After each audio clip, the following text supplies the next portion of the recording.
Mummy आज बरं झाले तू आलीस. मी आता तुझाच विचार करत होते. काही नाही, तर जेवण बनवायचं आहे. आता कुकर झाला शांत, तर बघ ते डाळ भाजी वगैरे फोडणीला घालते. सांगायचं उद्देश हा की ना, मी आत्ता थोडं 10-15 मिनिटापूर्वी असे स्टेटस चेक करत होते. म्हणजे कोणी काय पाठवलं कोणत्या विशेष पाठवले आहेत वगैरे असं.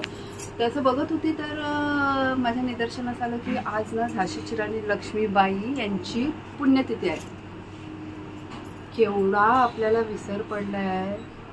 आपल्या देशासाठी ज्यांनी लढ्या केल्या, जसे छत्रपती शिवाजी महाराज, आता हे झाशीची राणी लक्ष्मीबाई, पुन्हा भगतसिंगने आपल्या देशासाठी काय केलं, वीर सावरकरांनी काय केलं, डॉक्टर बाबासाहेब आंबेडकरांनी काय केलं. म्हणजे असे जे इतिहासात ज्या व्यक्तींनी आपल्या देशासाठी काही केलं, काही लक्षात नाही कोणाच्या. आता ही आज पुण्यतिथी आहे झाशीची राणी लक्ष्मीबाईची. ती पण मला तर बाबा माहिती नव्हती, पण थँक गॉड स्टेटस बघितला, माहिती पडलं की झाशीची राणी लक्ष्मीबाई यांची पुण्यतिथी आहे.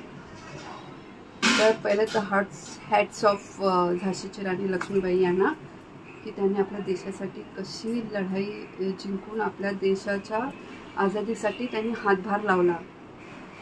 खरंच आहे ना. व्हॉट्सअप काय मोबाईलवर आपण जसं रील्स बनवण्यासाठी, स्टेटस टाकण्यासाठी जसं मोबाईल हातात घेतो ना, तर आपल्या इतिहासामध्ये ज्या अशा थोर व्यक्ती होऊन गेल्या आहेत त्यांचा इतिहास पण बघत जा. खूप लढी मर्दानी वो तो झाशी वाली राणी थी. Wow, great.